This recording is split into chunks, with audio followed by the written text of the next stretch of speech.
sabaha karşı 7,7 büyüklüğündeki sarsıntıyla yıkıldı.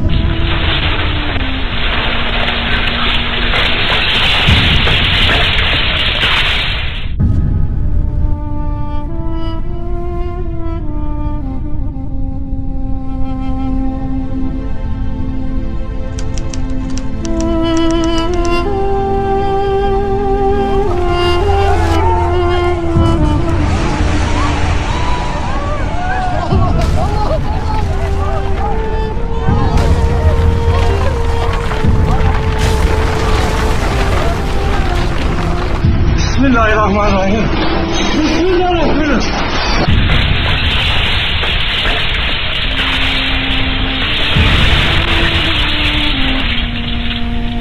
Allahu Ekber, Allahu Ekber, Allahu Ekber. Allahu Ekber.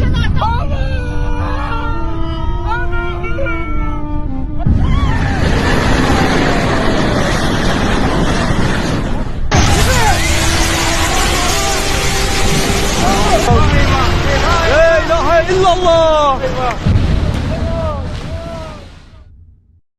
Yerler yarıldı sağlam, diyar mı kaldı? Divane olduk başta, karar mı kaldı? Anlık bir zelzele harap etti bizi. Nuru gitti mülkün, elden ar mı kaldı? Dar mı kaldı?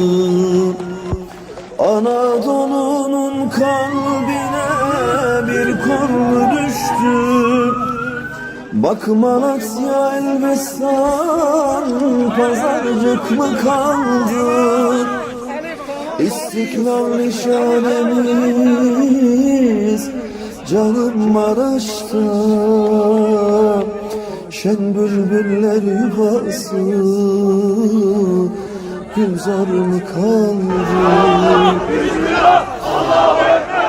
Renk yok soldu tüm inanç çiçekleri.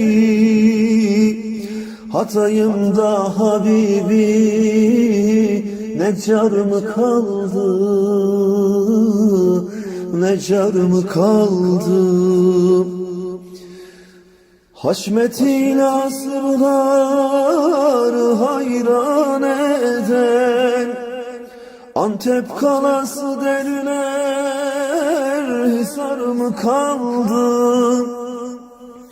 Adıyaman'ın acısı yaman oldu.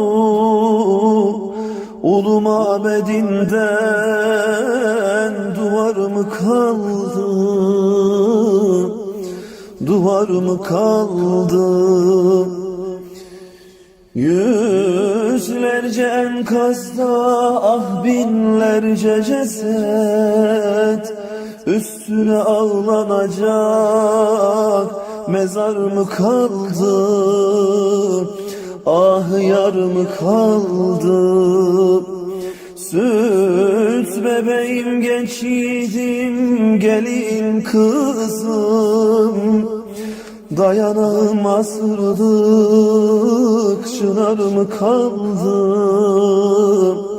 Çınar mı kaldı? Acı feryatlar yükselir boşluklardan, haktan gayrı imdada koşar mı kaldı? Türküler mahzun birer ağıtır şimdi. Eyvanlarda ya leyl mi havar mı kaldı? Havar mı kaldı? Söz bitti dilde mecal kalmadı Ahmet. Artık hatır soracağın bir yar mı kaldı? Bir yar mı kaldı?